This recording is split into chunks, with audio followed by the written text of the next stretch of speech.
Epictetus was a slave in Rome. His master, a cruel man named Epictetus, once grabbed him by the leg and began twisting it, deliberately, to see what he would do. Epictetus looked at him calmly and said, "You are going to break it." The master kept twisting. The leg broke. Epictetus said, "Did I not tell you that you would break it?" No rage, no screaming, no begging. This was not indifference.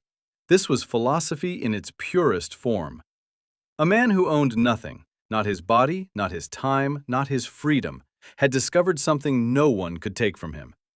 Not because he had stopped caring, but because he had learned with absolute precision what was actually his to care about.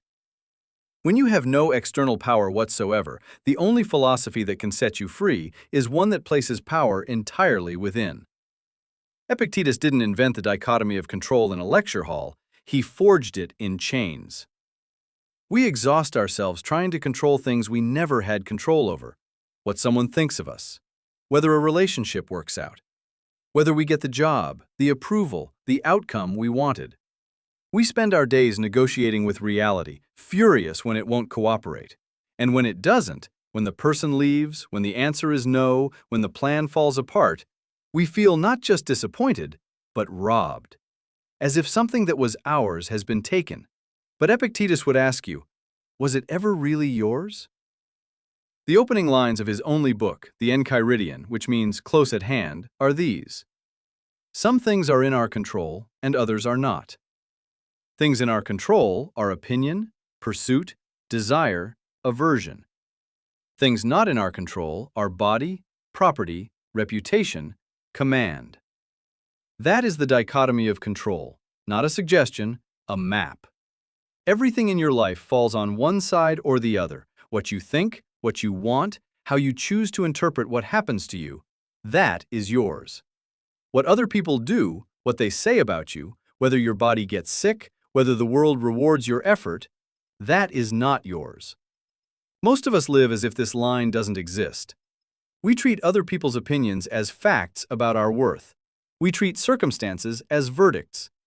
We hand the power to define our entire experience to things completely outside ourselves, and then wonder why we feel powerless. Epictetus couldn't choose his master, his duties, or whether his leg would be broken. But no one, not even Epictetus, could touch what he chose to think in that moment, what he chose to say, how he chose to meet it.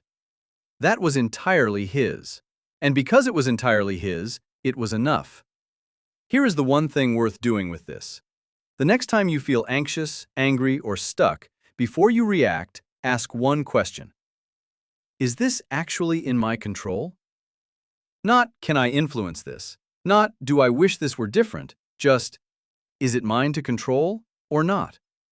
If the answer is yes, decide, act, give it everything. If the answer is no, stop. Not because you don't care, but because pouring your energy into what cannot be changed by your effort is not strength.